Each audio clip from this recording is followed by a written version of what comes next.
Oi, gente, tudo bem?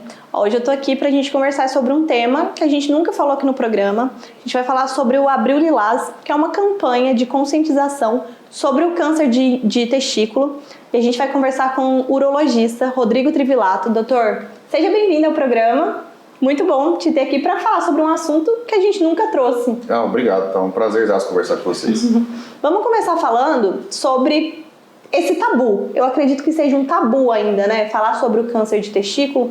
Por quê? Por que as pessoas não falam sobre isso? Então, o tumor testículo, ele é um tumor, podemos dizer assim, um pouquinho raro. Ele tem 1% só dos tumores gerais, né, no homem e 5% dos tumores urológicos, né? O que é interessante é que eles são de células germinativas, né, a maioria dos tumores, e a maioria dos tumores dão em pacientes jovens, em idade reprodutiva, entre 20 e 40 anos de idade. Isso é um fator muito importante que a gente deve levar em conta. E durante o mês de abril, Abril Lilás, de que forma que vocês conscientizam a população? Tem sido feito campanhas? O que tem sido feito para isso? Sim, a gente faz campanhas, né, orientando a população, palestras, essas entrevistas que vocês fazem com os urologistas são importantíssimas, né, levar essa informação, porque o tumor, o câncer, é extremamente importante a gente fazer essa prevenção.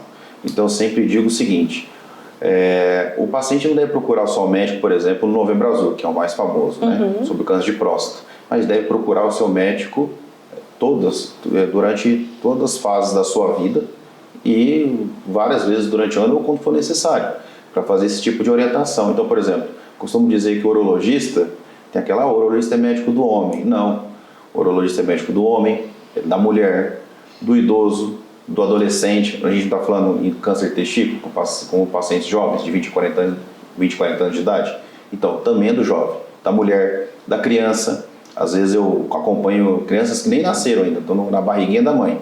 Então, já faz esse acompanhamento. Já faz esse acompanhamento. Então, esses meses de conscientização, eu acho super bacana porque liga o alerta para a população, né? Doutor, o senhor falou da idade, entre 20 e 40 anos. Certo. Mas existem outros fatores de risco para o homem ter câncer de testículo? Sim, excelente pergunta.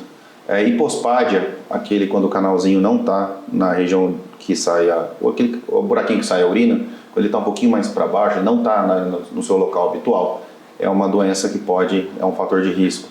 Criptorquidia, olha que interessante. O que é criptorquidia? Quando o testículo não desceu até a bolsa escrotal, o testículo fica ali em região inguinal. A gente faz esse diagnóstico muitas vezes na criança mesmo, sabe?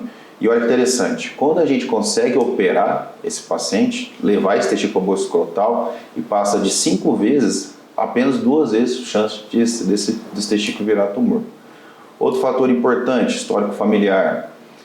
Paciente que teve tumor de testículos no outro testículo, né, no contralateral, também são fatores de risco para câncer de testículo.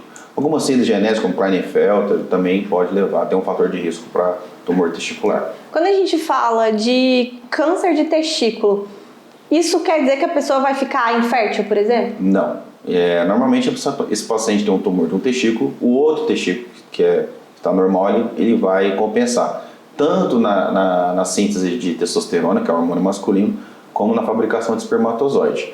Mas é interessante que mesmo antes da gente operar esse paciente, a gente orienta o paciente a fazer uma preservação dos espermatozoides, né? Faz uma criopreservação. Para não correr o risco. Para não correr o risco. E também a gente pede uma bolinha de silicone.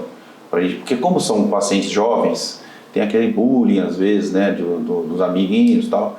Então a gente pega uma bolinha de silicone e põe ele no local do testículo que a gente vai tirar. Entendi. E eu queria saber dos sintomas. Existem sintomas pro câncer de testículo? Olha que bacana. O testículo, eu costumo associar, a mulher não faz a massagem na mama, né? Não é orientada a fazer para câncer de mama. O homem deve ser orientado quando ele é criança, a fazer a palpação dos testículos, mesmo no banho. Então, qual seria o sintoma principal? Ele vai olhar que o testículo está uma massa, ou o testículo está aumentando de tamanho. Então, quando o pai, ou a mãe, ou até o adolescente, ou o adulto, ele começar a observar que está aumentando o testículo, que tem alguma coisa diferente no testículo, procura o seu urologista. Porque a gente consegue fazer o diagnóstico o mais rápido possível, né? Além disso, tem algum outro sintoma? Por exemplo, além desse aumento ou dessa massa no testículo? Se for começar a evoluir esse tumor, ele pode começar a dar aqueles linfonodos, que a gente chama de íngua, né? A região inguinal ali. Mas normalmente é apenas a massa. Entendi. Doutor, e descobrindo cedo, o prognóstico é bom? Ótimo.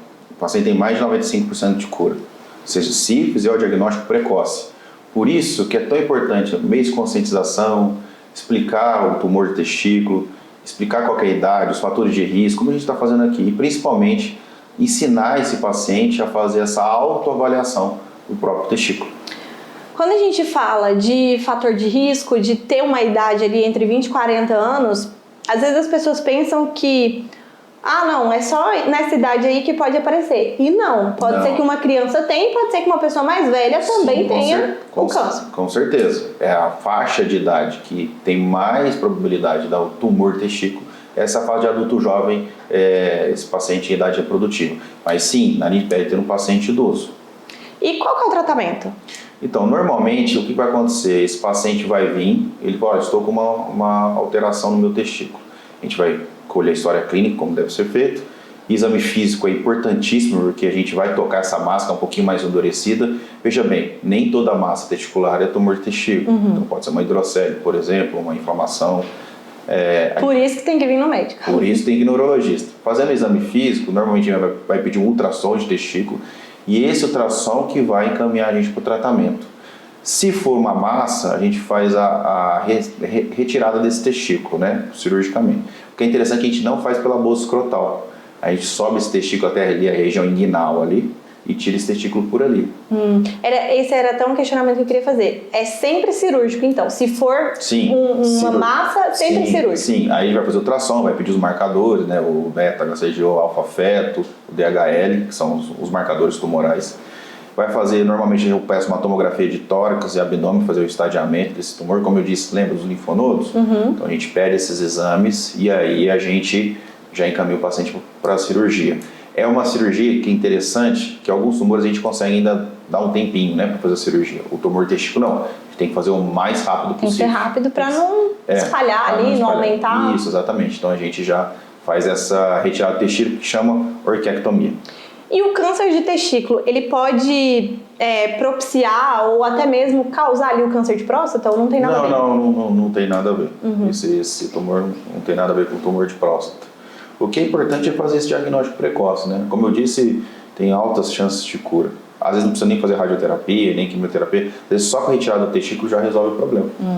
Então, mais uma vez, a importância de conscientizar e de fazer o diagnóstico precoce, né? Sim, exatamente. Prestar atenção nos sintomas ali, no corpo. Sim, então, vai tomar banho, ou melhor hora, faz a palpação do testículo, dá uma olhada. Aí qualquer dúvida que tiver, procura o seu urologista. Doutor, para encerrar, a gente gosta sempre de deixar uma dica. O senhor já deu algumas aqui ao longo da entrevista, mas eu queria que o senhor desse uma dica para o homem que está em casa, o que ele precisa prestar atenção e o que ele deve fazer para prevenir. Então, primeiro, os pais devem ensinar a criança, né, o adolescente, a fazer essa autoavaliação. Com o adulto, o jovem, o homem mais, um adulto, né, o idoso, também a gente orientar, principalmente nesse meio de conscientização, a ele fazer esse autoexame testicular, fazer essa palpação. E eu acho que a dica mais importante aqui seria qualquer tipo de alteração no testículo, procure o seu urologista, porque o diagnóstico precoce nesse tipo de tumor é essencial. Perfeito. Doutor, antes da gente encerrar, me surgiu uma dúvida e acredito que possa ser a dúvida de quem está em casa também. O câncer de testículo pode influenciar, por exemplo, na forma de fazer xixi, na urina? Não, isso não. Não é igual o câncer de bexiga, por exemplo? Não tem nada a ver. Câncer de próstata também? Não, o tumor de testículo ele vai ficar ele é bem associado a essa massa. Então não é só o sintoma mais forte é esse mesmo. É massa testicular, alguma alteração no testículo. Perfeito. Tá Doutor, certo. muito obrigada. As portas estão abertas sempre para o senhor, para a gente tratar sobre assuntos importantes e que nem sempre são discutidos, né, na mídia. Sim, obrigado. Eu adorei participar do programa de vocês e parabéns pela essa dedicação, né? Levar informação para a comunidade é muito importante. Parabéns a vocês também. É isso, eu espero que vocês tenham gostado. Até a próxima. Tchau, tchau.